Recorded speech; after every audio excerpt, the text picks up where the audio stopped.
અને ઈશ્વરથી કર્મના ફળ આપવા આદિ કાર્ય ન થવા જોઈએ. જો ઈશ્વર સિદ્ધ બુદ્ધ મુક્ત થઈ ગયો છે, પરિનિર્વાણને પામ્યો છે, એને જન્મ મરણના ફેરા ટળી ગયા છે, તો પછી એણે કાંઈ કર્મના ફળ આપવા માટે દેહ ધરવાનો ન હોય, અવતાર લેવાનો ન હોય. એટલે કે વધારે સંસારમાં આવવાનું હોય જ નહીં. અને એમાં પણ જીવોના કર્મના ફળ આપવા માટે આવવું પડે એ તો સમજાય તેવી વાત જ નથી. અથવા મુક્ત જીવથી પણ તે કાર્ય થવું જોઈએ એમ કહો કે સિદ્ધાર્થમાં ભલે થઈ જાય, મુક્ત થઈ જાય, પરંતુ ફરીથી આવાગમન કરે છે. તમારે એમ કહેવું હોય તો એમ કહો, પણ એ તો સિદ્ધાંત છે જ નહીં. જીનાગમ પ્રમાણે તેમ બની શકતું જ નથી. અને ઈશ્વરને જો અશુદ્ધ ચૈતન્ય સ્વરૂપ ગણીએ તો સંસારી જીવો જેવી તેની સ્થિતિ ઠરે. માનો કે એને થોડું બાકી છે અથવા તો સંસારમાં આવી શકે છે, મોક્ષે ગયા નથી, તો પછી સંસારી અને તેમાં કોઈ ફરક નથી કે સંસારી જીવો જેવી તેની સ્થિતિ ઠરે છે. તો પછી સર્વજ્ઞ આદિ ગુણનો સંભવ ક્યાંથી થાય? તો એને સર્વજ્ઞ કોણ કહે? એને ભગવાન કોણ કહે? અર્યંત નથી, વિતરાગ નથી, પરમાત્મા નથી, બધું જાણી લીધું નથી, ઓમની સાયન્ટ એન્ડ ઓમની પોશન્ટ એટલે કે ઓમની પોટેન્ટ એટલે સર્વજ્ઞ અને સર્વશક્તિમાન એને કહે કોણ? એટલે કે એ સંભવ પણ એમાં લાગતો નથી. અથવા દેહધારી સર્વજ્ઞની પેઠે તેને દેહધારી સર્વજ્ઞ ઈશ્વર માનીએ તો પણ સર્વ કર્મ ફળ દાતૃત્વ રૂપ વિશેષ સ્વભાવ ઈશ્વરમાં કયા ગુણને લીધે માનવા યોગ્ય થાય? તો ઈશ્વરમાં વિશેષ ગુણ આવ્યો ક્યાંથી? એનો વિશેષ સ્વભાવ તો આવ્યો જ નહીં. એ ઈશ્વર છે એટલે કે છ ઐશ્વર્યનો અધિપતિ છે એમ કહે જ કોણ? એનામાં શ્રી નથી, યશ નથી, કીર્તિ નથી, લક્ષ્મી નથી, સૌભાગ્ય નથી. એ જે 6 પ્રકારના કીધા. અને છઠ્ઠું મુખ્ય ઐશ્વર્ય. આ 6 ઐશ્વર્ય કહેવાય. આ 6 ઐશ્વર્ય જેનામાં છે તે ઈશ્વર છે, તો એ તો એમાં લાગતો નથી. અને વિશેષ સ્વભાવ ઈશ્વરનો કયો માનવો રહ્યો? એમાં કયો ગુણ છે? એનું શું સ્પેશિયાલિટી શું? એનો ખાસ ગુણ શું? એનો વિશિષ્ટ ગુણ શું? જો આ જ પ્રમાણે સંસારી જીવો જેવા હોય અને કર્મફળ આપવા માટે આવતા હોય, ભોગવવા માટે આવતા હોય, તો ઈશ્વર કહેવા યોગ્ય નથી. અને દેહ તો નાશ પામવા યોગ્ય છે. તેથી ઈશ્વરનો પણ દેહ નાશ પામે અને તે મુક્ત થયે કર્મફળ દાતૃત્વ ન રહે. એ આદિ અનેક પ્રકારથી ઈશ્વરને કર્મ ફળ દાતૃત્વ કહેતા દોષ આવે છે. અને ઈશ્વરને તેવે સ્વરૂપે માનતા તેનું ઈશ્વરપણું ઉત્થાપવા સમાન થાય છે. હવે આપણે જો ઈશ્વરને એવા માનીએ કે દેહનો નાશ થાય છે, જે જન્મે છે તેનો નાશ છે, દેહ છે તેનું મરણ છે, તો પછી ઈશ્વર સદેહે આવતા હોય, ભગવાન થયા પછી આવી શકતા હોય, જો કે આવી શકતા નથી, આવી શકે છે તો એ દેહધારી થયા, તો એનો પણ દેહ નાશ પામવાનો છે. પછી શું? પછી કોણ ઈશ્વરત્વ આપે છે? તો કે દેહ નાશ થઈ જાય છે તો પછી કર્મના ફળ ભોગવવાની વ્યવસ્થા શું છે? બીજો ઈશ્વર આવે છે, ત્રીજો ઈશ્વર આવે છે, કેવી રીતે થાય છે? એ વગેરે રીતે વિચારતા પણ ઈશ્વરને કર્મ ફળનો દાતા એમ કહેવું, તેમાં દોષ આવે છે. એટલે કે એ માન્યતા આપણે સમજી શકતા નથી, સ્વીકારી શકતા નથી. અને ઈશ્વરને તેવે સ્વરૂપે માનતા તેનું ઈશ્વરપણું ઉત્થાપવા સમાન થાય છે.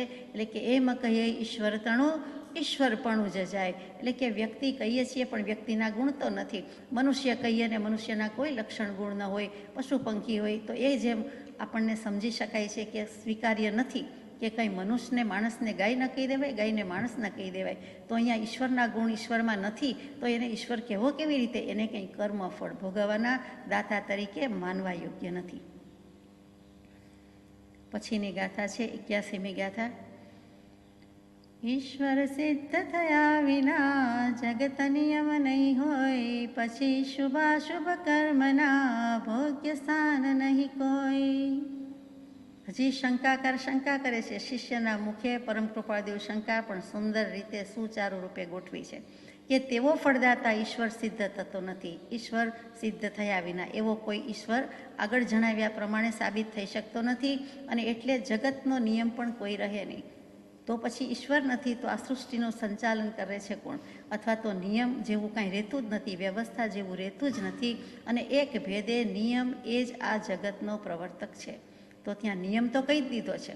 કૃપાળુદેવે મોક્ષમાળામાં 10 સ્મૃતિમાં રાખવા યોગ્ય મહાવાક્ય એમાં પહેલું જ મૂક્યું છે કે એક ભેદે નિયમ એ જ આ જગતનો પ્રવર્તક છે. જેને વેદાંત વગેરે દર્શનમાં ઋત કહે છે, સત્ય કહે છે. તે જ છે કે સત્યના આધારે, સત્યના આધારે જગત ટકી રહ્યું છે, વિશ્વ ટકી રહ્યું છે, વગેરે વગેરે. તો અહીંયા જે કહેવું છે તે એમ છે કે જગતનો નિયમ રહેતો જ નથી, કેમ કે સૃષ્ટિના સંચાલન કરતા ઈશ્વર નથી. ઈશ્વરનું અસ્તિત્વ સાબિત થયું નહીં તો જગતનો નિયમ તો કાંઈ છે નહીં. અને શુભાશુભ કર્મ ભોગવવાના કોઈ સ્થાનના ઠેકાણા રહેતા નથી, કોઈ સ્થાનક પણ ઠરે નહીં.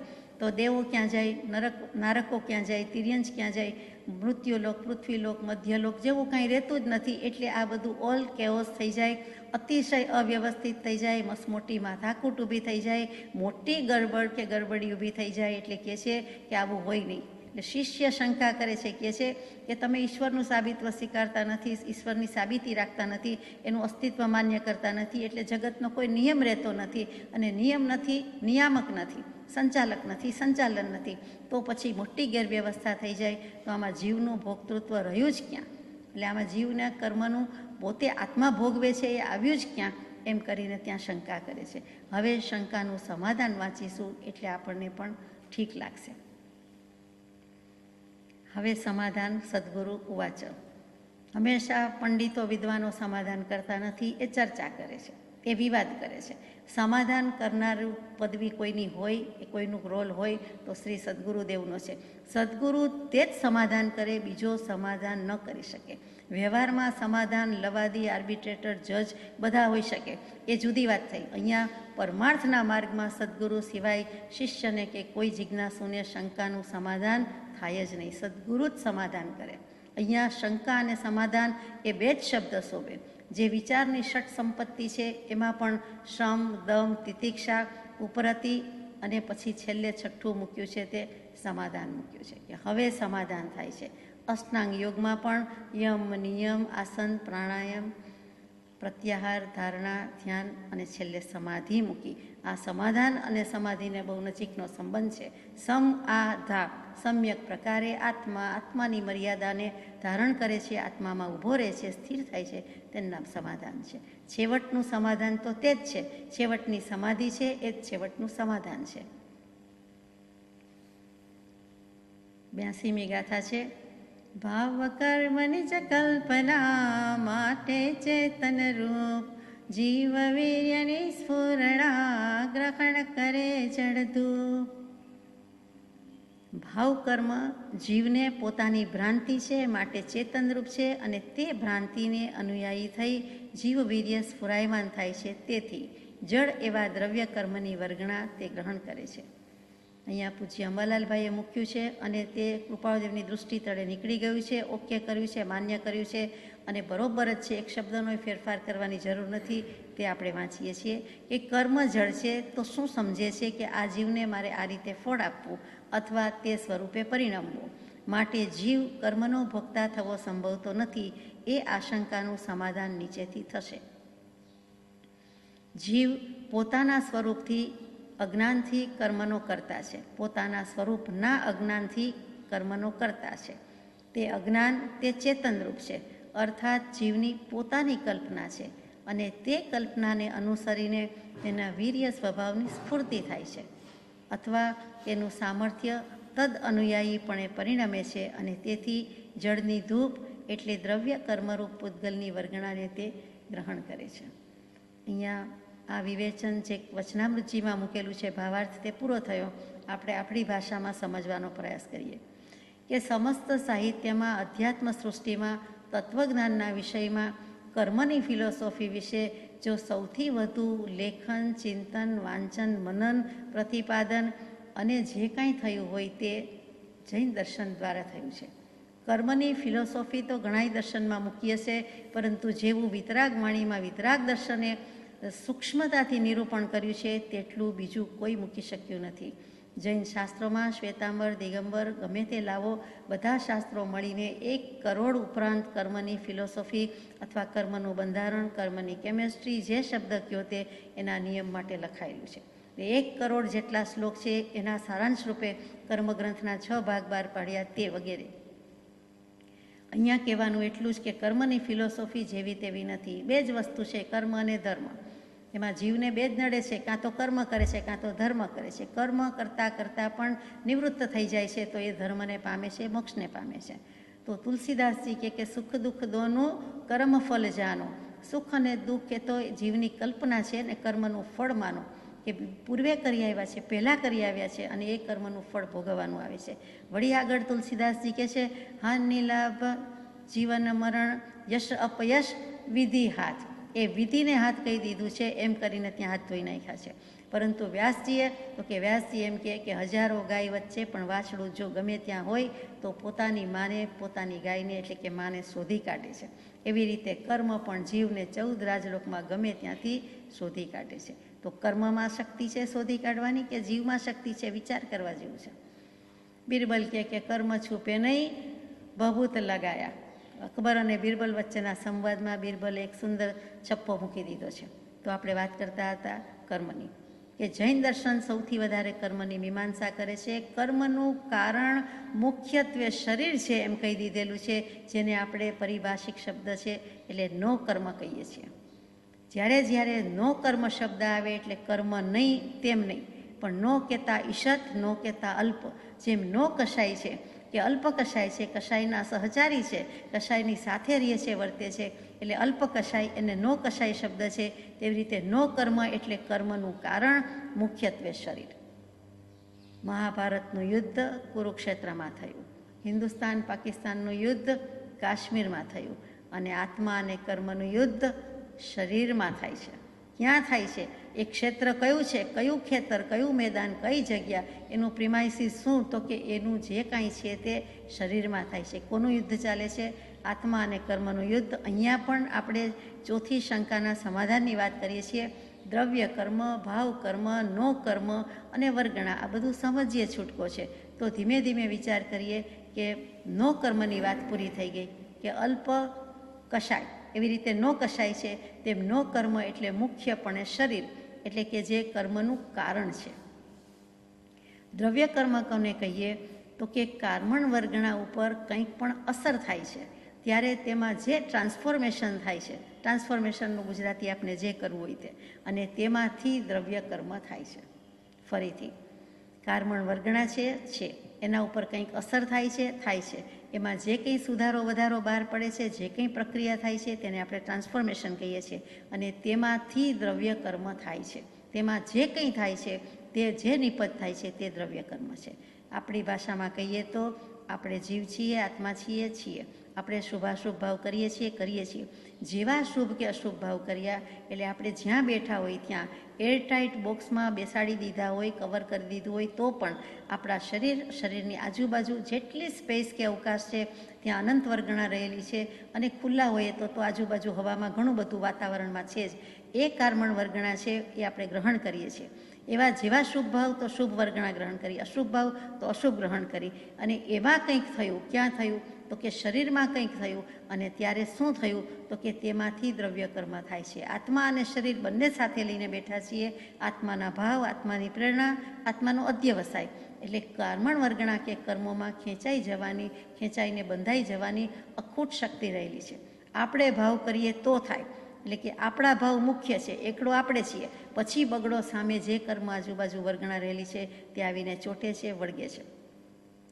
તેથી જે કંઈ ટ્રાન્સફોર્મેશન કે અસર થઈ તેમાંથી દ્રવ્ય કર્મ થયા. એ શું થયા? તો કે તરત જ 7 કે 8 કર્મ આયુષ્ય એક જ વાર બંધાય એટલે બંને બોલીએ છીએ, બાકી 7 કર્મ એમાં તરત જ બધી છટણી થઈ જાય, ખતવણી થઈ જાય કે આ જ્ઞાનાવર્ણ્યમાં, દર્શનાવર્ણ્ય, વેદનીય, મોહનીય, અથવા તો આ પ્રકારે કર્મ બાંધ્યું તો આનું નામ જ્ઞાનાવર્ણ્ય કર્મ, આ પ્રકારે મોહ કર્યો આ મોહનીય કર્મ, આ પ્રકારે અંતરાય લીધી કોઈને તો અંતરાય કર્મ. એ બધામાં ખતવણી થઈ જાય, નક્કી થઈ જાય, એ કર્મની પ્રકૃતિ, એનું નામ પડી જાય, તેનું નામ દ્રવ્ય કર્મ. કે હવે આ કર્મ બંધાઈ ગયા. સ્થૂળ રીતે, દેખીતી રીતે દેખાતા ન હોય, પરંતુ એ કર્મ બંધાઈ ગયા, એટલે કે ત્યાં કર્મ લાગ્યા કહીએ અથવા કર્મ બાંધ્યા કહીએ, તેનું નામ દ્રવ્ય કર્મ છે. અને મૂળમાં શું આવ્યું? તો કે ભાવ કર્મ. હવે આપણે ભાવ કર્મનો વિચાર કરીએ છીએ. દ્રવ્ય કર્મની વાતમાં ભાવ કર્મનો જવાબ આવી જ ગયો, છતાં આપણે જુદું લઈએ છીએ. જે કારણને લીધે કાર્મણ વર્ગણા ઉપર અસર થઈ, તે અસરને લીધે તે કર્મ બને છે, અને તે કર્મ બનવામાં જે તત્વ કામ કરે છે તેને આપણે ભાવ કર્મ કહીએ છીએ. સાદી ભાષામાં આપણે જે શુભાશુભ ભાવ કરીએ છીએ તે. જે શુભાશુભ ભાવ કરીએ છીએ તેને આગળ કર્મનું પૂછડું લાગી ગયું, વિશેષણ લાગી ગયું. કેમ કે એવા જે કંઈ ભાવ થાય છે એના વડે કર્મ તો બંધાય જ છે. એટલે ભાવ વડે બંધાતું કર્મ, ભાવથી થતું કર્મ, તેનું નામ ભાવ કર્મ. એટલે એ એબ્સ્ટ્રેક્ટ છે, દેખાતું નથી. અને દ્રવ્ય કર્મ એ પણ એબ્સ્ટ્રેક્ટ છે, છતાં એની ખતવણી થાય છે. એટલે ત્યાં એને સ્થૂળ રીતે કીધેલું છે. પહેલાં ભાવ છે અને પછી દ્રવ્યથી બંધાઈ ગયા છે, એ દ્રવ્ય કર્મ છે. દ્રવ્ય અને ભાવ મુખ્ય છે, તો ભાવ કરીએ છીએ તે ભાવ કર્મ, અને દ્રવ્યમાં બંધાય છે, દ્રવ્યને લાગે છે, તે દ્રવ્ય કર્મ છે. હવે આટલું ક્લિયર થઈ ગયું આપણે, કારણ કે આ વાત આગળ લેવાની છે. દ્રવ્ય કર્મ ભાવ કર્મનો સંબંધ નક્કી નહીં થઈ ગયો કે દ્રવ્ય કર્મ કહીએ, સ્થૂળ દૃષ્ટિએ કહીએ છીએ તે દ્રવ્ય કર્મ છે, અને જે ભાવ કર્યા તે ભાવ કર્મ છે, એ સૂક્ષ્મ થયું.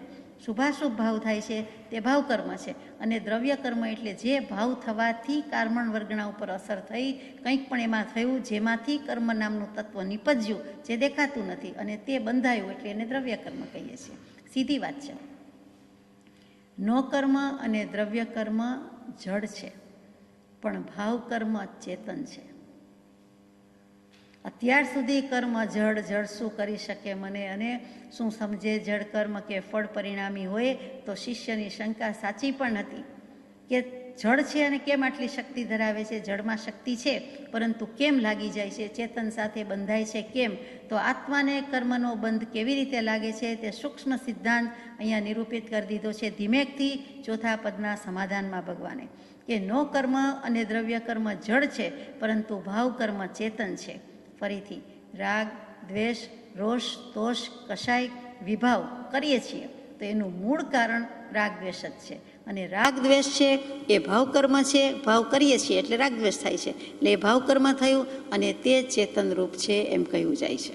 કેમ કે જીવના ભાવ છે, ચેતનના ભાવ છે, માટે તેને તે અપેક્ષાએ ત્યાં ચેતન કહી દીધું છે, જડ કીધું નથી. હાથ નોંધમાં આગળ આવશે. બીજા દર્શન બુદ્ધિને જડ કહે છે કે બુદ્ધિને ચેતન કહે છે. મોટા ભાગના દર્શન બુદ્ધિને જડ કહે છે, જ્યારે વિતરાગ વાણીમાં જૈન દર્શનમાં કૃપાળદેવે હાથનોંધમાં ઉવાપો કર્યો છે કે બુદ્ધિ ચેતન છે. ખરું, એમાં બુદ્ધિ ચેતન કહી દીધી છે, તો અહીંયા ભાવ ચેતન કહી દીધું છે. એટલે કે ભાવ કર્મને ચેતન રૂપ કહી દીધું છે. ભાવ કર્મની અસર આત્માના વીર્ય ગુણ ઉપર પડે અને વીર્ય સ્ફુરાયમાન થાય. આપણે કઈ ગાથા લીધી છે, ભાવ કર્મની જ કલ્પના માટે ચેતન રૂપ જીવ વીર્યની સ્ફુરણા ગ્રહણ કરે જડધૂપ.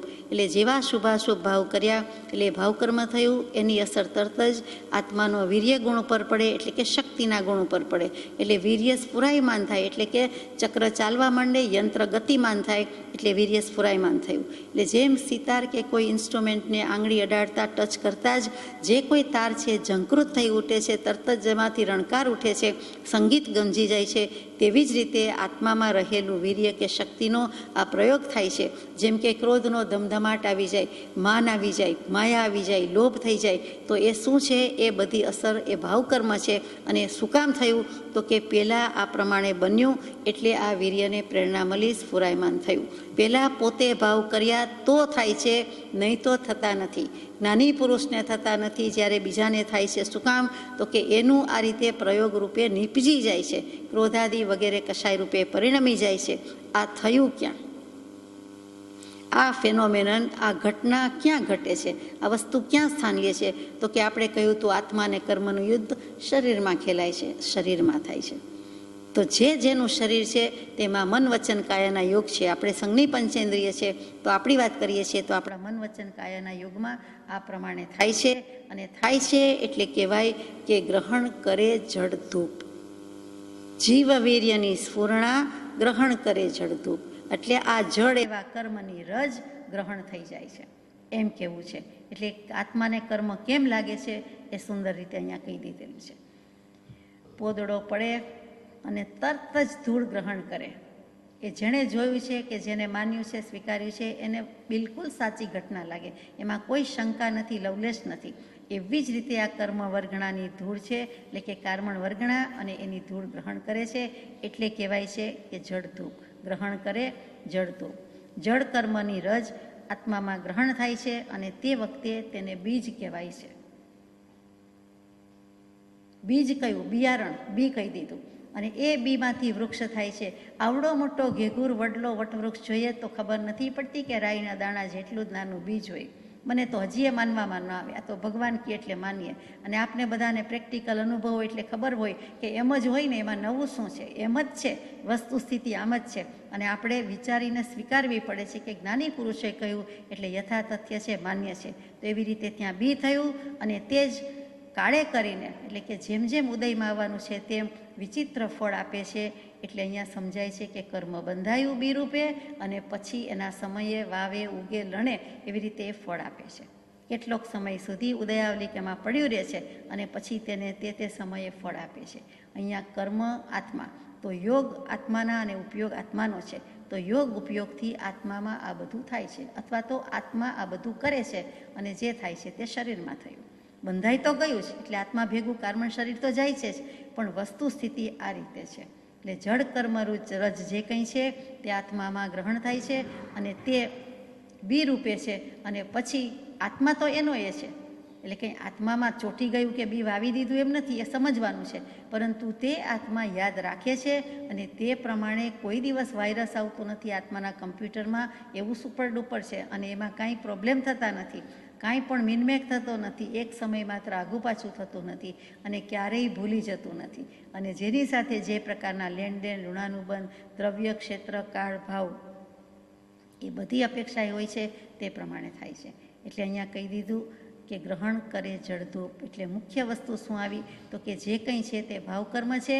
ભાવકર્મ ચેતન છે અને માટે થાય છે. જીવ વીર્યની સ્ફૂર્ણા ગ્રહણ કરે જળધૂપ. આ ગાથામાં આપણને ક્લિયર થઈ ગયું. તો આગળ જઈએ. અહીંયા જ છે 83મી ગાથા લઈએ. જે રસુદા સમજે નહીં, જીવ ખાય ફળ થાય, એમ શુભાશુભ કર્મનું ભોગતા પણ જણાય. ઝેર અને સુધા અમૃત એ તો કાંઈ સમજતું નથી. જે જીવ ખાય છે તેને ફળ થાય છે. તેવી જ રીતે શુભાશુભ કર્મ છે તેનું પણ ભોગતાપણું જણાય. એમાં કાંઈ ઈશ્વરની, ભગવાનની, ત્રીજી પાર્ટીની જરૂર નથી. બેમાં કાંઈ ઝઘડો થાય તો ત્રીજી પાર્ટીની જરૂર પડે. અહીંયા તો શુભાશુભ કર્મ એ પ્રમાણે એની સ્થાન લઈ લે છે, પ્રક્રિયા ચાલુ છે. એટલે ઓટોમેટિક સ્વયં સંચાલિત રીતે પોતાની અચિંત્ય શક્તિથી ફળ જીવને દેવાનું જ છે. એમાં ત્રીજો કોઈ પુરુષ જોતો નથી, ત્રીજી કોઈ વ્યક્તિ જોઈતી નથી. એટલે કે ઈશ્વરની પણ અહીંયા જરૂર નથી. આપણે વાંચીએ કૃપાદેવ કહે છે કે ઝેર અને અમૃત પોતે જાણતા નથી કે અમારે આ જીવને ફળ આપવું છે, તો પણ જે જીવ ખાય છે તેને તે ફળ થાય છે. એમ શુભાશુભ કર્મ આ જીવને આ ફળ આપવું છે એમ જાણતા નથી, તો પણ ગ્રહણ કરનાર જીવ ઝેર અમૃતના પરિણામની રીતે ફળ પામે છે. એટલે કર્મને કંઈ જળ હોવાથી ક્યાં ખબર પડે છે તો કે આત્માએ કરેલા છે, આત્માએ ભાવ કર્યા છે, એટલે આત્માને એ રીતે ફળ મળી જાય છે. ઝેર અને અમૃત પોતે એમ સમજતા નથી કે અમને ખાનારને મૃત્યુ થશે કે અમૃત છે તો દીર્ઘાયુષ્યતા પ્રાપ્ત થશે. પણ સ્વભાવે તેને ગ્રહણ કરનાર પ્રત્યે જેમ તેનું પરિણમવું થાય છે તેમ જીવમાં શુભાશુભ કર્મ પણ પરિણમે છે અને ફળ સન્મુખ થાય છે. એમ જીવને કર્મનું ભોગતાપણું સમજાય છે. કૃપાદેવે શિક્ષા પાઠ લખ્યું, મોક્ષમાળા લખી, એની બહુ જ શરૂઆતમાં ત્રીજો જ પાઠ કર્મના ચમત્કાર લખ્યો. એ પાઠના સારાંશ રૂપે શું તો કે શુભાશુભ ભાવથી કાર્મણ વર્ગણામાં અનેક પ્રકારની શક્તિ ઉત્પન્ન થાય છે અને મંત્રેલી ધૂળની જેમ અનેક રૂપે પરિણમવાની યંત્ર જેવી એનામાં ચોક્કસ શક્તિ રહેલી છે. એટલા માટે આ ઘટના ઘટે છે. ફરીથી શુભાશુભ ભાવ કર્યા એટલે કાર્મણ વર્ગણામાં અનેક પ્રકારની શક્તિ ઉત્પન્ન થાય છે. એ અનેક રૂપે પરિણમી શકે છે. સંખ્યાત રૂપે, અસંખ્યાત રૂપે, અનંત પૂતગલ રૂપે પરિણમવાની શક્તિ કાર્મણ વર્ગણામાં છે. એ પોતે પણ પૂતગલ છે. જળમાં, પૂતગલમાં અચિંત્ય શક્તિ રહેલી છે, આત્મામાં પણ અનંત શક્તિ રહેલી છે. પણ આત્મામાં વધારે અનંત શક્તિ રહેલી છે, અનંતમાં વધુ શું ને થોડું શું. તેમ છતાં 9 પ્રકારે અનંતતા છે. તો કર્મ કરતાં આત્માની શક્તિ વધી જાય છે અને મુખ્ય એ કર્મ જળ દ્રવ્ય કહી દીધું તો આત્મા મુખ્ય છે, ચેતન છે. એ વધારે કંટ્રોલ રાખી શકે છે. કંટ્રોલ જેવું જો કાંઈ હોય તો તે પોતાના હાથમાં છે, આત્માના હાથમાં છે, બીજાના હાથમાં નથી. આ ગમે એમ તો એ પૂતગલ પરમાણુ વગેરે જળ છે. એટલે કે શુભાશુભ ભાવથી કારમણ વર્ગણામાં અનેક પ્રકારની શક્તિ ઉત્પન્ન થાય છે અને મંત્રેલી ધૂળ કદાચ સાચી હોય કે નહીં, પરંતુ અનેક રૂપે પરિણમી જાય છે. તેવી રીતે યંત્ર છે, આખું મિકેનિઝમ છે અને યંત્ર જેવી ચોક્કસ શક્તિ ધરાવે છે અને યંત્રની જેમ જ કામ કરે છે. મશીનના કયા સ્પેર પાર્ટ્સમાં શું થયું તે યાંત્રિકઈ જાણતો હોય તો ઠીક છે, મિકેનિકલ એન્જિનિયરિંગ જાણતો હોય તો ઠીક છે, પણ ભગવાન કેવલી એ તો બધું જાણે છે, એના જ્ઞાનની બહાર કોઈ વાત નથી. એટલે એમણે જે મૂકેલી વાત છે તે આ પ્રમાણે છે. માટે કર્મના ચમત્કાર જુદા જુદા દેખાય છે. એક નાકને એક રૂપ હવે આવે છે. એ બધા શું કામ છે? તો કે આ કારણે છે. એટલે ઝેર અમૃત પોતે સમજતા નથી, પોતે કરી શકતા નથી, પરંતુ એક શબ્દ કહી દીધો કૃપાદેવે કે સ્વભાવે તેને ગ્રહણ કરનાર પ્રત્યે. એટલે એને ગ્રહણ કોણે કર્યું? તો કે આત્માએ. અને એટલા માટે આ પ્રમાણે કર્મનું ભોગતાપણું છે. આત્મા ભોગતા છે, કર્મ ભોગતા નથી. કર્મ શું કરે? ભોગવવાનું ફળ તો આત્માને છે. કર્મ કે શરીરમાં યુદ્ધ થયું, પણ એના પરિણામ કોણે ભોગવવાના છે? કર્મ તો કાંઈ નથી કરતું. પછી ભોગવવાનો તો આત્માને ભોગવવું પડે છે. એમ અહીંયા ચોથું પદ સાબિત કરીએ છીએ. ત્યાર પછીની ગાથા કઈ? એક રાક ને એક રૂપ એ આદિ જે ભેદ, કારણ વિના ન કાર્ય તે એ જ શુભાશુભ વેદ્ય. એક રાક છે, એક રાજા છે. એ આદિ શબ્દથી નીચપણું, ઊંચપણું, કુરૂપતા, સુરૂપતા એમ ઘણું બધું વિચિત્રપણું છે. અને એવો જે ભેદ રહે છે તે સર્વને સમાનતા નથી. તે જ શુભાશુભ કર્મનું ભોગતાપણું છે એમ સિદ્ધ કરે છે. કેમ કે કારણ વિના કાર્યની ઉત્પત્તિ થતી નથી. આ બહુ સમજાય તેવી વાત છે. જગતમાં, આપણી આજુબાજુ સમાજમાં બધું જ ઇમ્બેલેન્સ દેખાય છે, અસમાનતા દેખાય છે, વૈષમ્ય દેખાય છે, બધી જ વિષમતા છે. કોઈક રંક છે અને કોઈક રાજા છે, કોઈક દેખાવડું છે, કોઈક દેખાવડું નથી. બધી ચિત્ર વિચિત્રતાનો અનુભવ છે. અને ધીમંત હોય, બુદ્ધિમાન હોય, સમર્થ વિદ્વાન હોય તો કૃપાદેવ કહે છે કે ધક્કા ખાય છે. અને બીજામાં કાંઈ ઠેકાણું ન હોય, અક્કલ પણ ન હોય, પણ પૂર્વના પુણ્યથી લક્ષ્મીજી બારણા ઠોકતા પધારે છે. એટલે કે લક્ષ્મીની છોડ ઉડે છે. અને બીજામાં ગમે તેટલી બુદ્ધિ હોય, ગમે તેટલો પુરુષાર્થ હોય, તો પણ ધક્કા ખાવા જેવું છે. તો આ પ્રમાણે ઘણી બધી વિચિત્રતા છે, એ આપણે અનુભવીએ છીએ. એટલે એમાં કંઈ કહેવાનું નથી. અને એ શું કામ છે? તો કે કારણ વિના ન કાર્ય કાંઈ. એટલે કાંઈક કારણ રહેલું છે કે જેથી આ પ્રમાણે થાય છે. તે શુભાશુભ કર્મનું ફળ થતું ન હોય તો એ રાખ અને એક રાજા, એ આદિ જે ભેદ છે તે ન થવા જોઈએ. કેમ કે જીવપણું તો બધામાં સમાન છે, મનુષ્યપણું તો બધામાં સમાન છે. સર્વ જીવ છે સિદ્ધસમ. તો સર્વને સુખ અથવા દુઃખ પણ સમાન જ હોવું જોઈએ. એટલે કે સામ્યવાદ હોવો જોઈએ. જેને બદલે આવું વિચિત્રપણું જણાય છે તે જ સૂચવે છે કે શુભાશુભ કર્મથી ઉત્પન્ન થયેલો ભેદ છે. બાંધતી વખતે જેમ જીવોની વેરાયટી છે, આત્માના અનેક પ્રકાર છે, અનંત પ્રકારના જીવ છે, અનંત પ્રકારની વેરાયટી વિચિત્રતા છે, તો એના ભાવમાં પણ અનંત પ્રકારની વિચિત્રતા છે. એટલે કે અનંત પ્રકારના ભાવ છે. પછી મુખ્ય આપણે 5 કહીએ, અથવા એથી પણ મુખ્ય 2 કહીએ. એના અધ્યવસાય છે એ પણ અનંત પ્રકારના છે, અસંખ્ય પ્રકારના થાય છે. તો એ પ્રમાણે બધી વેરાયટી હોવાથી સાબિત થાય છે કે જીવોના બાંધતી વખતના ભાવોમાં પણ ઘણું બધું ઇમ્બેલેન્સ છે. બધાનું એક સરખું હોઈ શકતું જ નથી. એટલા માટે આ વિચિત્ર ચિત્ર જગત દેખાય છે. અને શુભાશુભ કર્મથી આ બધો ભેદ પડે છે. શુભાશુભ ભાવ કર્યા એટલે શુભાશુભ કર્મ થયા. અને એટલા માટે આ બધું એક સરખું નથી. દરેક જીવનું બધું જુદું જુદું ને જુદું જ છે. ટ્વિન્સ જેવા ટ્વિન્સ કે જોડકું જન્મ્યું હોય, દેખાવમાં ગમે તેટલું સરખું હોય, 9.5 માસ માતાના ઉદરમાં રહ્યું હોય અને તે જ મા બાપનું સંતાન છે, તેમ છતાં બંને ગમે તેટલા સરખા હોય છતાં 2 જીવ જુદા તે જુદા. 2 આત્મા જુદા જ કહેવાય. અને 2 આત્મા જુદા છે એટલું જ નહીં, પણ એનું બધું જ જુદું હોવાનું. દરેકની વિદ્યા, દરેકના કર્મ, દરેકનું આયુષ્ય બધું જુદું હોવાનું. એક માંદું પડે ને બીજું માંદું પડે એનો અર્થ એમ નથી કે બંનેનું બધું સરખું છે. જુદું તો છે જ. સરખું લાગે, સરખું પરિણમે, અથવા તો થોડુંક સામ્ય લાગે, પરંતુ હકીકતમાં તો બધું જ જુદું છે. આગળ જઈએ. 85મી ગાથા છે.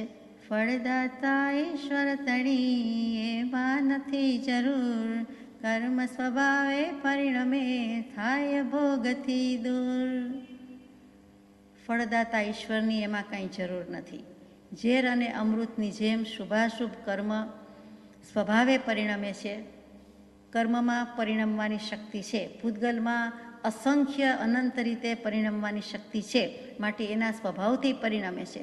અને નિહિસત્વ થયેથી ઝેર અને અમૃત ફળ દેતા જેમ નિવૃત્ત થાય છે, તેમ શુભાશુભ કર્મને પણ ભોગવી લેવાથી તે નિસત્વ થયે નિવૃત્ત થાય છે.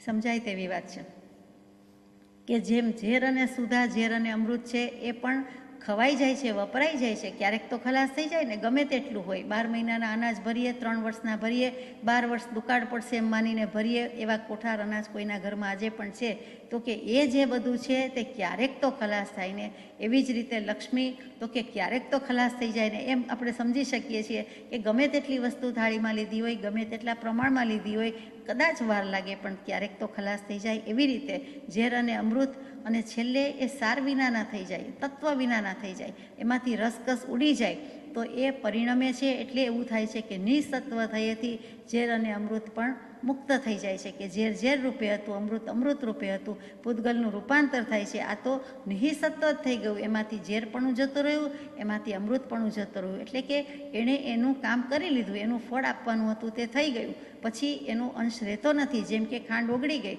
તો એ બીજા દ્રવ્યમાં ઓગળી ગઈ, ત્યાં એનું રૂપાંતર થઈ ગયું, વિલય થઈ ગયો, એમાં વ્યય થઈ ગયો, એ વપરાઈ ગઈ, એટલે પૂતગલ ચેન્જ થઈ ગયું, અવસ્થા બદલાઈ ગઈ. પછી ખાંડનું ખાંડ તરીકે અસ્તિત્વ નથી. એવી રીતે ઝેર અને અમૃતનું એ રીતે અસ્તિત્વ નથી, એ નિવૃત્ત થઈ ગયું.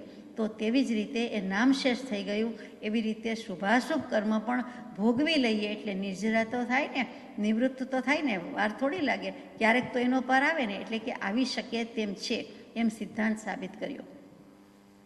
ફળ આપવાની અદ્ભુત શક્તિ રહેલી છે, એટલે તે બધા બંધાયેલા પૂતગલો છે, અને તે સ્વભાવથી જ એમ કહી છે, એમાં સ્વભાવથી જ એ શક્તિ રહી છે. એટલે થવાનું તો ખરું, પરંતુ પછી એ પૂરું થઈ જાય છે.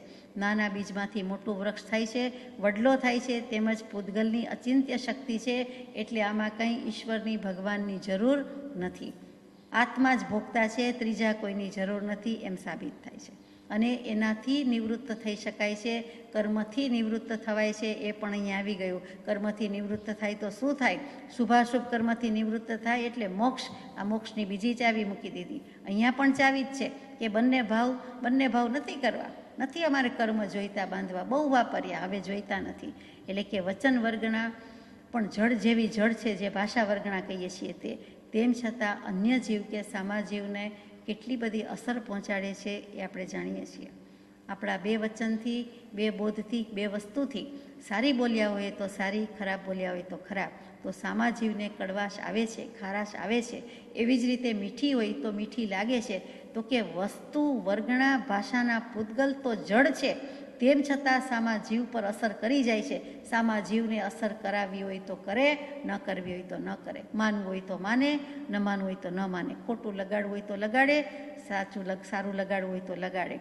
લગાડવું ન લગાડવું, કર્મ લાગવા દેવા કે નહીં, એ આત્માના પોતાના ભાવની સ્વાતંત્રતા છે. અને એ સ્વાતંત્ર્ય ન હોય તો કોઈ જીવ કદી મોક્ષે જઈ શકે નહીં. એટલે અહીંયા એ ભાવ સ્વતંત્રતા પણ આવી ગઈ, મોક્ષની ચાવી પણ આવી ગઈ. વસ્તુ સ્થિતિ આ પ્રમાણે બને છે. કર્મ પરાણે વળગી જતા નથી. એ ભાષા વર્ગણા હોય એ પણ પૂતગલ છે, બરોબર છે, પરંતુ અસર થવા દેવી કે ન થવા દેવી એ જીવના પોતાના હાથમાં છે. એટલે કે નિવૃત્ત થઈ શકે છે. એક વખત સ્વીકાર કર્યો તો એ સ્વીકારને ફાઇલમાંથી ભૂંસી પણ નાખે છે કે હવે મારે એ અસર લગાવવા દેવી નથી, તો એ કાઢી પણ શકે છે, છેકી પણ શકે છે, લખી પણ શકે છે અને છેકી પણ શકે છે.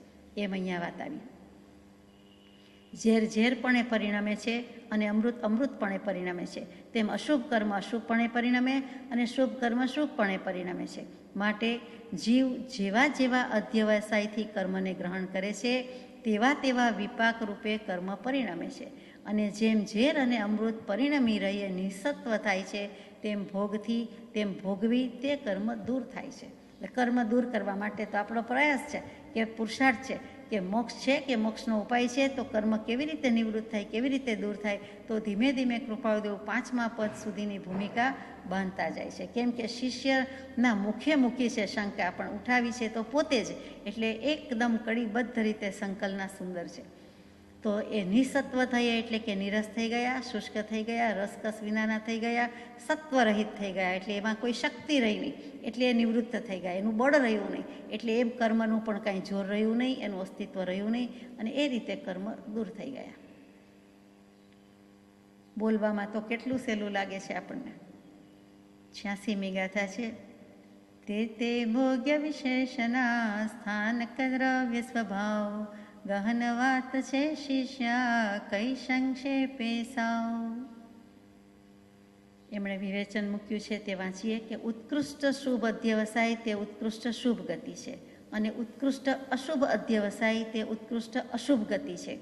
શુભાશુભ અધ્યવસાય મિશ્ર ગતિ છે, અને તે જીવ પરિણામ તે જ મુખ્યપણે તો ગતિ છે.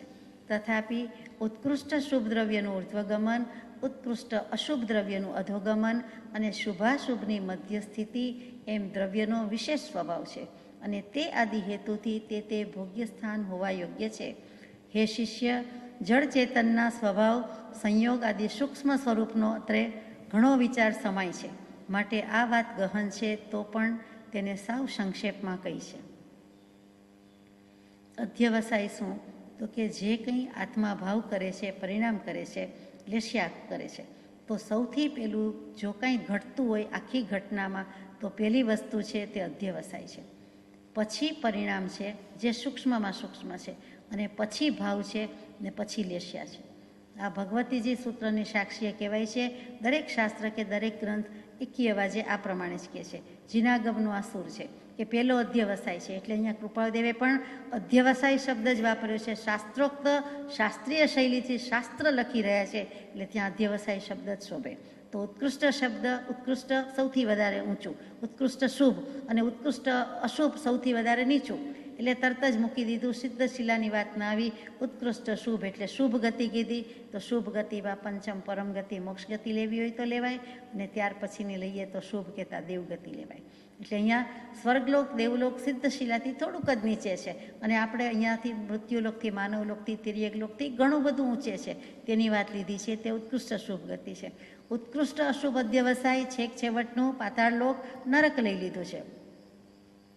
થોડુંક શુભ અને થોડુંક અશુભ છે તો મિશ્ર ગતિ થઈ છે, એટલે વચ્ચે આવ્યું તે મનુષ્ય લોક આવ્યો, તિર્યક લોક આવ્યો, એ વચલા છે જેમાં તિર્યંચો પણ છે, એટલે મનુષ્ય અને તિર્યંચ થાય છે.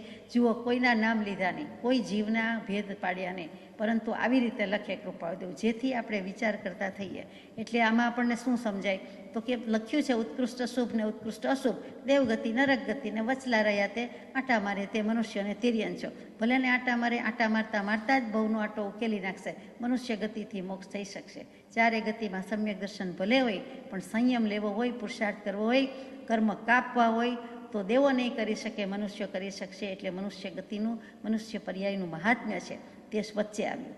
તથાપિ ઉત્કૃષ્ટ શુભનું દ્રવ્ય ઉર્ધ્વગમન કરે છે, એટલે કે ઉપર જાય છે, દેવલોક સુધી જાય છે, નીચે જાય તો અધોગમન, નરકમાં, પાતાળમાં જાય છે, અને શુભાશુભની મધ્ય સ્થિતિ છે એમ દ્રવ્યનો વિશેષ સ્વભાવ છે. એટલે કે અહીંયા સ્વભાવની વાત કરી કે દ્રવ્યનો વિશેષ સ્વભાવ છે, પુણ્યનો પણ વિશેષ સ્વભાવ છે, આત્માનો પોતાનો પણ સ્વભાવ છે. એટલે કે બધા જ સ્વભાવવાળા ભેગા થાય છે. સ્વભાવ તો હોય જ ને, લક્ષણ તો હોય જ ને, જળને જળ હોય અને ચેતનને ચેતન હોય. વિશેષ પુણ્ય, વિશેષ પાપ, મધ્યમ પુણ્ય, મધ્યમ પાપ, આ બધા ભોગવવાના તે પ્રકારે સ્થાનક પણ છે, એના ઠેકાણા છે. ક્યાં જઈને જશે? ચારવાર દર્શન આવ્યું કે એમ ક્યાંય જવાનું નથી એમ નહીં. પૂર્વભવ નથી, પુનર્જન્મ નથી, દેવલોક નથી, સ્વર્ગ નથી, નરક નથી એમ નહીં. આ બધું છે, ઠેકાણે પડવાનું છે. સાચું ઠેકાણું સિદ્ધશિલા છે. ત્યાં ન જઈ શકીએ ત્યાં સુધી ચાર ગતિની રજળપાટ ઊભી છે, અને તે પ્રમાણે દુનિયામાં ઘણી જગ્યા છે, જગ્યાનો તૂટો નથી. 45 લાખ જોજનનું મનુષ્ય લોક છે, અઢી દ્વીપમાં 45 લાખ જોજનનો મનુષ્ય લોક છે, માનવ લોક છે. એટલી જ ઉપર સિદ્ધશિલા છે, 45 લાખ જોજનની લાંબી અને પહોળી. આપણે જેમ વ્યવહારમાં કહીએ કે અમે જેટલું નીચે બંધાવ્યું છે, જેટલું કન્સ્ટ્રક્શન નીચે છે તેટલું જ ઉપર છે, તેવું જ કંઈક અહીંયા છે. એટલે જગ્યાની ખોટ નથી. એટલે કે ભોગવવાના સ્થાનક છે, આત્મા ભોગતા છે તો ભોગવવાના સ્થાનક, એરિયા, ક્ષેત્ર પણ છે. પછીથી ચોખવટ કરી છે કે મુખ્યપણે તો ઉત્કૃષ્ટ શુભ અધ્યવસાય તે ઉત્કૃષ્ટ દેવલોક છે, અને ઉત્કૃષ્ટ અશુભ અધ્યવસાય તે ઉત્કૃષ્ટ નરક છે. શુભાશુભ અધ્યવસાય તે મનુષ્ય, તિર્યંચ આદિ છે, અને સ્થાન વિશેષ એટલે ઉર્ધ્વલોકે દેવગતિ એ આદિ ભેદ છે. એટલે આપણે જે વાત થઈ કે ગતિ છે, આમ તો ગતિ શબ્દ જ મજાનો છે. ગતિ એટલે દશા, યશો વિજયજી મહારાજ સ્તવનમાં ગવડાવે કે તું ગતિ તું મતિ, તારી ગતિ તે જ મારી ગતિ થજો, તારી મતિ એમાં જ મારી મતિ હજો. એ ગતિ એટલે દશા. ભગવાન તારી દશા થઈ ગઈ, તું ઉપર માલે છે, સિદ્ધલોકમાં માલે છે, સતલોકના વાસી થઈ ગયા, પણ અમે નીચે છીએ, પણ અમારે પણ એ જ દશા જોઈએ છે. તો ગતિ, ગમ ટુ ગો, સંસ્કૃતમાં ગમ ઉપરથી ગતિ શબ્દ આવ્યો. જ્યાં જવું આવે ત્યાં જાણવું શબ્દ આવે જ, એટલે આ ગતિ ઉપરથી જાણપણું, જાણવાની વાત પણ એટલી જ સાચી છે. જીવ સમૂહના કર્મદ્રવ્યના પણ તે પરિણામ વિશેષ છે, એટલે તે ગતિઓ જીવના કર્મ વિશેષ પરિણામે આદિ સંભવે છે. આ જેટલી ગતિ છે તે બધી જીવના અને કર્મના વિશેષ પરિણામ આદિ થયા તે પ્રમાણે સંભવે છે. જેવા જેવા ભાવ કર્યા તે પ્રમાણે કર્મ બંધાયા અને તે પ્રમાણે જવાનું થયું. પણ અહીંયા ગતિ એ જ શબ્દ મુખ્ય છે એ વાત આવી. આ વાત ઘણી ગહન છે, કેમ કે અચિંત્ય એવું જીવવીર્ય અને અચિંત્ય એવું પૂતગલ સામર્થ્ય એના સંયોગ વિશેષથી લોક પરિણમે છે. આ લોક શું કામ છે? તો કૃપાળુદેવે કહી દીધું કે આ વાત ઘણી ગહન છે, કે અચિંત્ય એવું જીવવીર્ય છે. જીવનો વીર્ય નામનો શક્તિ એટલે પુરુષાર્થ. અહીંયા વીર્ય, વીરતા, શક્તિ એ અર્થમાં લેવાનું છે. તો કે એ અચિંત્ય છે, અચિંત્ય સામર્થ્ય છે, શક્તિ છે, અનંત શક્તિનો ધણી કહીએ છીએ તે. તો સામે પૂતગલ પણ કમ નથી, અચિંત્ય એવું એનામાં પૂતગલ સામર્થ્ય છે. બંનેમાં કૃપાળુદેવે અનંત નથી લખ્યું, અત્રે અચિંત્ય લખ્યું છે. ચિંતવ્યું ચિંતવી ન શકાય એટલી બધી શક્તિ રહેલી છે, બંનેમાં રહેલી છે. અને એ બંનેનું કમ્પોઝિટ ફોર્મ થાય, સંયોગ વિશેષ થાય છે, એટલે કે સ્પેશિયલ પ્રકારનો સંયોગ થાય છે, એક ખાસ પ્રકારનો સંયોગ થાય છે, એક સામાન્ય સંયોગ છે, અને એને કારણે આ લોક પરિણમે છે. એટલે કે દુનિયામાં આ બધા દ્રવ્યો છે અને આ પ્રમાણે લોક રહેવાનો છે. લોકની તો આપણે ઘણીવાર વાત થઈ છે, જે પ્રમાણે લોક કયો, 3 લોક કયો, 14 રાજલોક કયો, 6 પ્રકારે કયો, દ્રવ્ય ક્ષેત્ર ભાવથી કયો, કોઈ પણ રીતે લોક કહેતા લોક જેમાં 6 દ્રવ્ય રહેલા છે તે ધર્માસ્તિકાય, અધર્માસ્તિકાય, આકાશાસ્તિકાય, પૂતગલાસ્તિકાય, જીવ અને કાળ. આ 6 દ્રવ્ય જેમાં રહ્યા છે તેને પણ લોક કહ્યો જાય છે. તેના વિચાર કરવા માટે ઘણો વિસ્તાર કહેવો જોઈએ, પણ અત્રે તો મુખ્ય કરીને આત્મા કર્મનો ભોગતા છે એટલો લક્ષ્ય કરાવવાનો હોવાથી સાવ સંક્ષેપે આ પ્રસંગ કહ્યો છે. કોઈને લબ્ધિ શક્તિથી જે ગતિમાં જ્યાં બેઠા હોય ત્યાંથી પણ બીજું દેખાય. મનુષ્ય હોવા છતાં દેવલોક દેખાય, આનંદ શ્રાવકને દેખાયું હતું તેમ, અને બીજા જે કોઈ હોય છે તે. તો કોઈ પણ લબ્ધિધારીને કાંઈ ને કાંઈ દેખાતું હોય છે. અવધિજ્ઞાન, મનોપર્યો જ્ઞાનમાં ઘણું બધું જોઈ શકીએ છીએ. અહીંયા આપણે અવધિજ્ઞાનની વાત કરીએ છીએ તો તે શક્ય છે. એવી જ રીતે શ્રુત જ્ઞાનની નિર્મળતાથી આત્મા શુદ્ધ થતો કેવી રીતે આ ગતિમાં આવ્યો, એટલે કે ક્યાંથી આવ્યો, પૂર્વ ભવ કે જન્મ શું હતો તે પણ ખબર પડે, યાદ આવી જાય છે. અને કેટલીક વખત આ ભવમાંથી આ જગ્યાએ જન્મવાનું છે એ પણ ખબર પડી જાય છે. પોતાની પણ પડી જાય છે, બીજાની પણ પડી જાય છે. એટલે કે જાતિ સ્મરણ જ્ઞાન થઈ શકે છે. એ મતિ જ્ઞાનનો જ એક ભેદ છે, અને તે પણ આમાં લઈ લીધું કે તેવી રીતે બેઠો હોય ગમે ત્યાં, પણ એને જવાનું સ્થાન, આ જીવ કઈ દિશાએથી આવ્યો છે તો એ યાદ આવી જાય છે, આવી શકે છે. એવી જ રીતે આ જીવે ફરી ક્યાં જવાનું છે, કેમ જશે, અનુમાનથી નહીં, અનુભવથી, જ્ઞાનથી. એ શ્રુતની નિર્મળતાનો પ્રભાવ છે. તો આ પ્રમાણે ભોગવવાના સ્થાનક પણ લખેલા છે, અને ગહન વાત છે. શિષ્ય કઈ સંક્ષેપે સાવ, એટલે કે કેટલાય બધા પ્રકારના સ્વભાવ છે, એમાંથી આ સ્થાનક મૂકી દીધા છે કે દ્રવ્યના સ્વભાવની પણ આટલી વેરાયટી છે, ભોગવવાના સ્થાનની પણ આટલી વેરાયટી છે, અને આ એક વાત એવી ગહન છે કે વધારે કાંઈ કહી શકાતું નથી. એમ કહીને ટૂંકમાં કૃપાળુદેવે સમાપન કરી દીધું છે.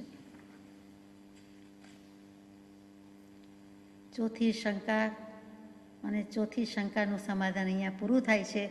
એટલે હવે સાબિત થાય છે, આપણને પણ કન્વિન્સ થઈ ગયા હશું, કન્વિક્શન આવી ગયું હશે કે આત્મા ભોગતા છે. જોકે આપણે તો 6 પદનો પત્ર ગદ્યાત્મક આત્મસિદ્ધિજી પ્રભુશ્રીજી પરનો 493મો અમૃતપત્ર તે જ્યારથી વાંચ્યો કે વિચાર્યો કે રોજ મુખપાઠ કરો છો, બોલીએ છીએ મુખપાઠ હોવાથી, તો જાણીએ જ છીએ, માની જ લીધું છે કે આત્મા ભોગતા છે. એટલે કે શ્રદ્ધામાં સ્વીકાર તો છે જ, ઇનકાર તો ક્યારેય કર્યો નથી, પરંતુ વિચારણા અર્થે અથવા શ્રદ્ધાનું દોરડું વધુને વધુ ગાઢ થાય, મજબૂત થાય, એટલા માટે આપણે કહીએ છીએ કે હે પરમ કૃપાળદેવ, અમે આટલું તો આપની કૃપાથી, આપના સમજાવવાથી અમે માન્યું, આપે આટલી કૃપા કરી તો અમે પણ માન્યું કે આત્મા છે, આત્મા નિત્ય છે, આત્મા કરતા છે, આત્મા ભોગતા છે. તો હવે કૃપાળદેવ કે 2 પદ બાકી છે, 4 શંકાનું સમાધાન થયું છે, તો હવે શું બાકી છે? તો પછી પોતે જ શિષ્યના મુખે વળી એક 5મી શંકા લાવે છે. 87મી ગાથા છે.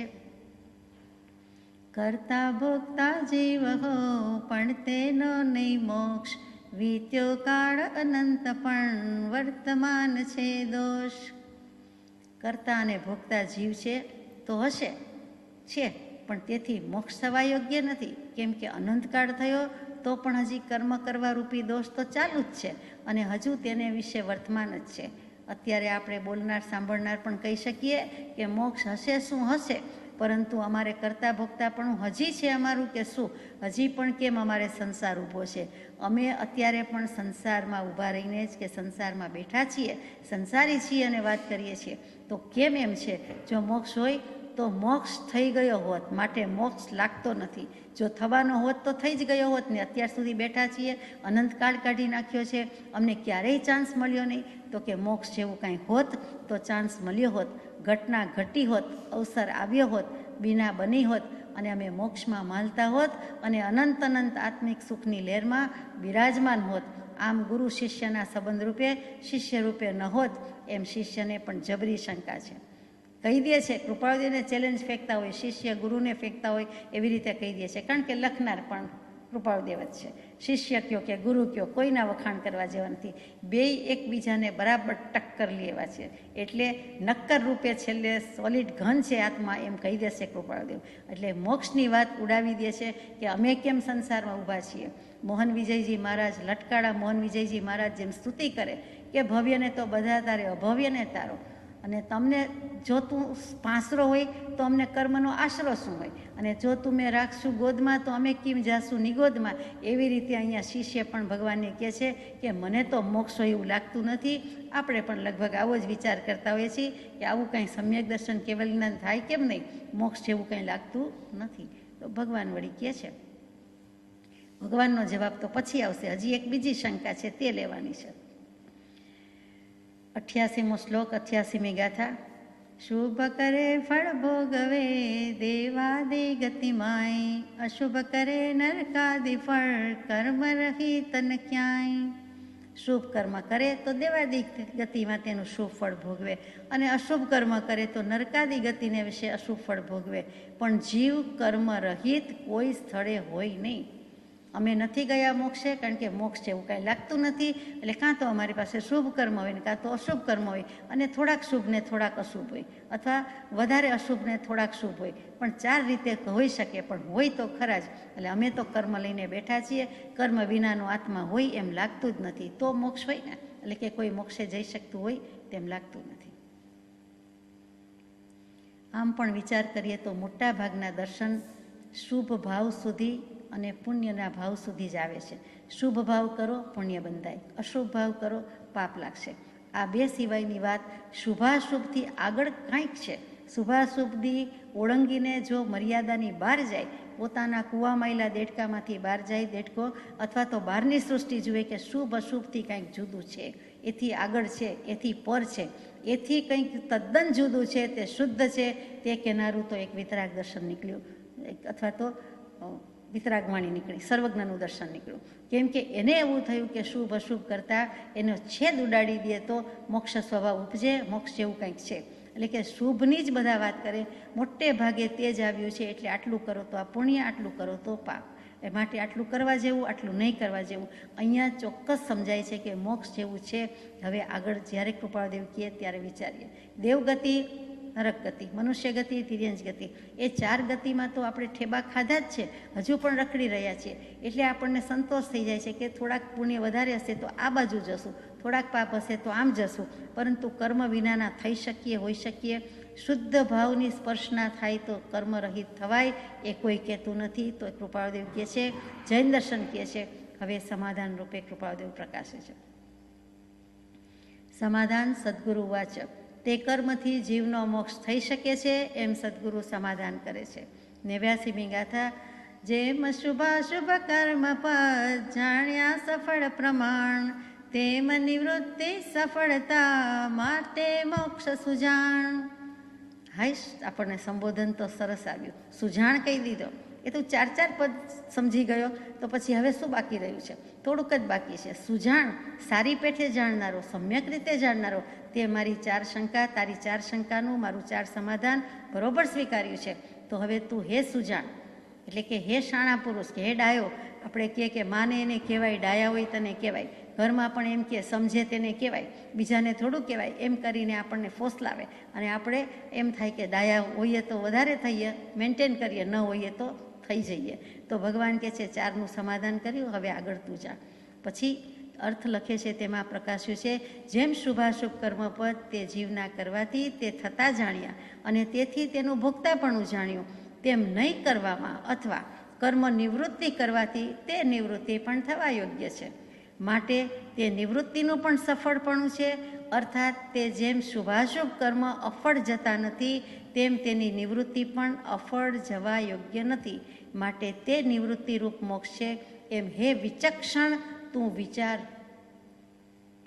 સુજાણનું ગુજરાતી કૃપાળુદેવે વિચક્ષણ કર્યું એટલે આપણને વળી બુદ્ધિમાન પણ કહી દીધા. સુજાણ સારી રીતે જાણી શકે છે, સમજી શકે છે, અને વિચક્ષણ સારી રીતે વિચાર કરી શકે છે. તું બુદ્ધિમાન છે, હે બુદ્ધિમાન, તું હવે વિચાર, આગળનો વિચાર, દીર્ઘદૃષ્ટિથી વિચાર. વિચક્ષણ પુરુષો, ડાયા પુરુષો, જ્ઞાની પુરુષો શા માટે જ્ઞાની કહેવાય છે? તો કે વિચક્ષણ વિશેષ પ્રકારે ચક્ષુથી જોઈ શકે છે, ચર્મ ચક્ષુથી અને પછી દિવ્ય ચક્ષુથી. નેત્ર ખુલી જાય છે એટલે કે સમ્યક દર્શન થઈ જાય છે. એમ અજ્ઞાનરૂપી અંધકારમાં રહ્યા હોય તો ભલે રહ્યા હોય, પણ તું 5મા 6ઠા પદની શંકા કરે છે એનું સમાધાન થઈ જાય તો તારો મોક્ષ જ છે. એટલે કે મોક્ષ છે 5મું પદ આવી ગયું. કે તું વિચાર તો કર કે જો શુભાશુભ કર્મ બાંધી શકે છે, પ્રવૃત્તિમય રહી શકે છે, તો જે બાંધી શકે છે છોડી પણ શકે છે. જે કારણ બંધના તે બંધનો પંથ. એટલે તે ગ્રહણ કર્યા તો અગ્રહણ કર. હવે ગ્રહણ કરવા જ નથી એવો નિશ્ચય કર કે એવો ભાવ કરી દે. માટે કર્મથી નિવૃત્ત થવાની વાત આવી ગઈ. શુભાશુભ ભાવ રોકે તો આત્મામાં ઉપયોગ સ્થિર થાય. આત્મામાં ઉપયોગ સ્થિર થાય એટલે કે સંવર થાય, એટલે કે કર્મો આવતા અટકે. એટલું જ નહીં પણ જે કર્મ છે તેની નિર્જરા પણ થાય. એટલે એકી સાથે સંવર, નિર્જરા અને મોક્ષ 3 તત્વ કામ કરતા હોય છે. ફરીથી શુભાશુભ ભાવ રોકી દે, ન કરે, એમાં ન જાય તો આત્માનો ઉપયોગ રહે ક્યાં? અસ્તિત્વ તો છે, આત્માનો ઉપયોગ સ્થિર થાય. શેમાં સ્થિર થાય? શુભમાં નથી, અશુભમાં નથી, બાકી શું રહ્યું? જે છે ત્યાં. એટલે કે શુદ્ધ ભાવ મારીએ, શુદ્ધ ઉપયોગ થાય, સિદ્ધ સ્થિર થાય, સમ્યક થાય, શુદ્ધ થાય. એમ કરે એટલે તે જ સમયે એને સ્વભાવનું ભાન છે, આત્માનો સ્વરૂપનો અનુભવ છે, અને તે વખતે તેને નવા કર્મ આવતા અટકે છે, ચોક્કસ અટકે છે.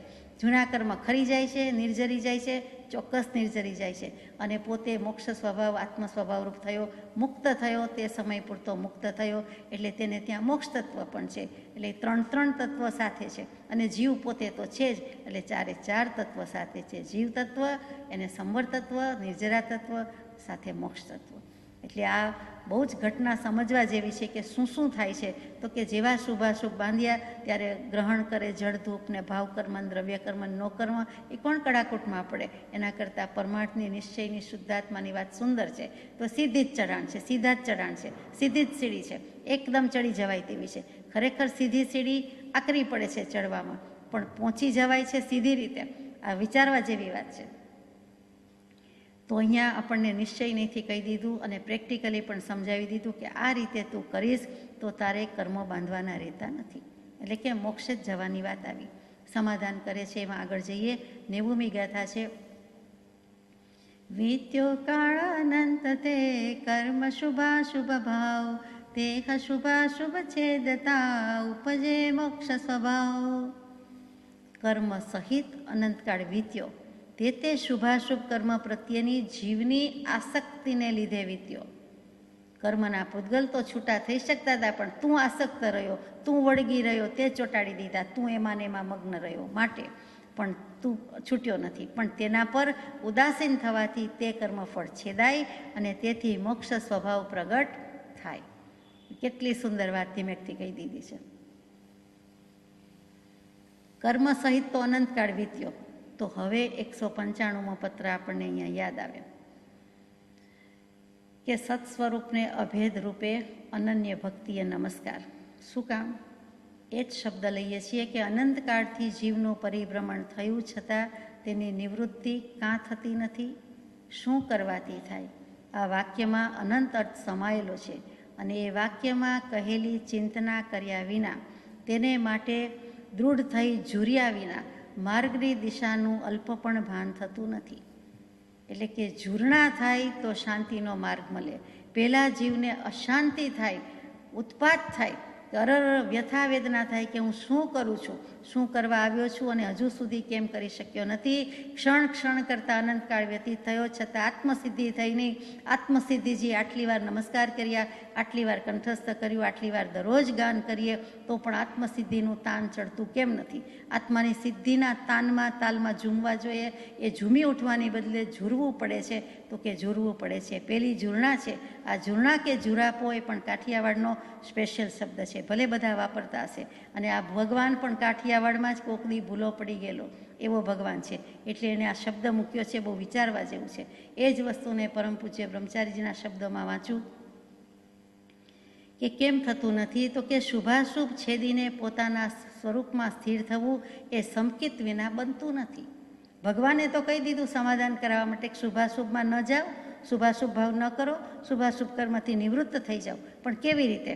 તો કે સ્વરૂપમાં સ્થિર થવું પડે. પણ સ્વરૂપમાં સ્થિર થવાય, પરંતુ સમ્યક દર્શન વિના એક વખત પણ ઉપયોગ સ્થિર ન થાય, સમ્યક ન થાય તો કેવી રીતે આપણને આ સિદ્ધિ સાંપડે? એટલે કે સમ્યક દર્શન આત્મજ્ઞાન અનિવાર્ય છે. એટલા માટે તે કરવું પડે. અને તેના માટે આગળ લખે છે બ્રહ્મચારીજી કે સત્પુરુષની આજ્ઞાએ શુભાશુભની ઈચ્છા રહિતપણે એક આત્મા પ્રાપ્ત કરવા માટે પુરુષાર્થ કરે તો મોક્ષ સ્વભાવ અને સમ્યક દર્શન પ્રાપ્ત થાય. આ 90મી ગાથા વંચાઈ છે. એમાં ઉપજે મોક્ષ સ્વભાવ લખ્યું છે. એટલે આપણે સવિસ્તર લઈએ છીએ કે ઉપજે મોક્ષ સ્વભાવ કઈ રીતે? તો કે સંસારથી ભય થાય. સંસારથી ભય લાગે, બીજાથી નહીં, સંસારથી. સંસારથી ભય એટલે સામાન્યપણે સંસારથી ભય નહીં, પરંતુ હું દેહ ધારણ કરું છું કેટલાક ઘર બદલવા, કેટલાક કોળિયા ધારણ કરવા. શું કામ આ બધી ઝંઝટ ને ઉપાધિ? નથી પોસાતો. મારા સ્વરૂપનું અજ્ઞાન છે એટલે સંસાર ઊભો છે, પરંતુ હવે મારા સ્વરૂપની સમજ કે જ્ઞાન કે ભાન કરી લઉં જેથી આ સંસારમાંથી ઉઠી જાઉં. એટલે કે સંસારથી ભય થાય પામી ગયો છે, છૂટવાની તીવ્ર ઈચ્છા છે અને જ્ઞાનીની આજ્ઞામાં રહે છે, સર્વથા વર્તે છે, તો તેને આત્મ સ્વભાવ કે મોક્ષ સ્વભાવ પ્રાપ્ત થાય છે. 3 વસ્તુ કહી કે પહેલાં તો સંસારથી ભય એટલે કે છૂટવાની કામના હોવી જોઈએ. તે આ દુઃખ ને દુઃખ છે, મને જોઈતું નથી. નિરાંતે રહીએ છીએ, ખાઈએ છીએ, પીએ છીએ, ના જરાય ખાવું પીવું ભાવતું નથી. તને શા સુખે ઊંઘ આવે છે, તને ભોજની આ કેમ ભાવે છે, તારા દુઃખનો નથી પાર જીવડા જોને જાગીને. જોને જાગી રે, જોને જાગીને. શું કામ ઊંઘ આવે? તો કે નથી આવતી. આપણા 4 તોલામાં મણની ભૂલ એમ ગવડાવે છે કવિરાજ. તો એમ જ છે, સ્વરૂપના અજ્ઞાનથી થાય છે. તો પેલો સંસારનો ભય, પછી છૂટવાની તીવ્ર અભિલાષા કે કામના, માત્ર મોક્ષ અભિલાષા, અને પછીનું પણ ઘણું વસમું છે. જ્ઞાનીની આજ્ઞામાં સર્વથા વર્તવું જોઈએ. સર્વથા, સર્વદા નહીં. સર્વથા એટલે બધા જ પ્રકારે જ્ઞાનીની આજ્ઞામાં વર્તવું જોઈએ. ત્યાં ભૂલ થાય છે. એટલે આપણને મોક્ષ સ્વભાવની પ્રાપ્તિ થતી નથી. આગળ જઈએ. જે 195માં પત્રની શરૂઆતમાં હતું તે જ કે સત સ્વરૂપને અભેદ રૂપે અનન્ય ભક્તિએ નમસ્કાર કર્યો. એ કોણે કહ્યો? કૃપાળુદેવ છે. તો કે સત સ્વરૂપ કહેતા આત્મ સ્વરૂપ. આત્મ સ્વરૂપને પરમ કૃપાળુદેવે અભેદ રૂપે અદ્વૈત ભાવે અનન્ય રીતે અનુભવ્યો છે. અત્યારે તો એવરેસ્ટ યાદ આવે છે. મેરુ પર્વત કેવું ગમતું નથી. તો કે જે સમજી શકાય છે 29,000-30,000 ફૂટની ઊંચાઈ પર આવેલું હિમાલય, એનું એવરેસ્ટ એટલે કે શિખર, અને તે ત્યાં જઈને ટોચ પર ઊભા રહીને સ્થિર થઈને અડગપણે અચળપણે કૃપાળુદેવ જાણે કે પોકાર કરતા હોય જીવોને કે હે જીવો, હે વિચક્ષણો, હે બુદ્ધિમાન, અથવા તો મોક્ષ સુજાણ એટલે કે સુજાણ, સુજ્ઞાની, તમને અમે કહીએ છીએ કે અમે આ ભૂમિકા ઉપર છીએ. તમામ ભૂમિકા બધા ગુણસ્થાનક વડોટીને જાણે અહીંયા આવી ગયા છીએ, ઊંચાઈ પર આવ્યા છીએ. ઊભા રહીને જે અનુભવ થયો છે તે અભેદનો, અદ્વૈતનો છે. અને અમે તેને નમસ્કાર કરીએ છીએ. એટલે અમે અમને નમસ્કાર કરીએ છીએ. અમારા આત્મ સ્વરૂપને અભેદ રૂપે થઈ ગયા છીએ અને અનન્ય ભક્તિએ નમસ્કાર કરીએ છીએ. આત્માને નમસ્કાર કરે છે. તેવી દશાને પ્રાપ્ત થયા પછી પત્ર લખાયો છે, એ આત્મસિદ્ધિજી મુકાઈ છે. એટલે વિચારવા જેવું છે. તો મોક્ષ સ્વભાવ તો આપણને મળવાનો જ છે. દેહાદિક સંયોગનો આત્યંતિક વિયોગ સિદ્ધ મોક્ષ શાશ્વત પદે નિજ અનંત સુખ ભોગ. દેહાદિ સંયોગનો અનુક્રમે વિયોગ તો થયા જ કરે, પણ પાછો હવે એક પણ દેહ લેવો ન પડે, આત્યંતિક વિયોગ કરી દેવો છે એટલે મોક્ષ જ જોઈએ છે. એથી ઓછું ખપતું જ નથી અને શાશ્વત પદે અનંત આત્માનંદ ભોગવાય તેવું કરવાના છીએ. સંતાનનો દેહ ત્યાગ થઈ જાય ને પાછળ માં જુરે, ગોપી કૃષ્ણ માટે જુરે, શબરી રામ માટે જુરે, અને તેવી જ રીતે ભક્તો ભગવાન માટે જુરે અને લોભી ધન માટે જુરે. પરંતુ આપણે તો કે આત્મધનની વાત છે. ખાવું પીવું ન ભાવે ન ગમે, એકમાત્ર સજાત્મ સ્વરૂપ પરમ ગુરુ. એકવાર તો પ્રેમેથી બોલ, સહજાત્મ સ્વરૂપ પરમ ગુરુ.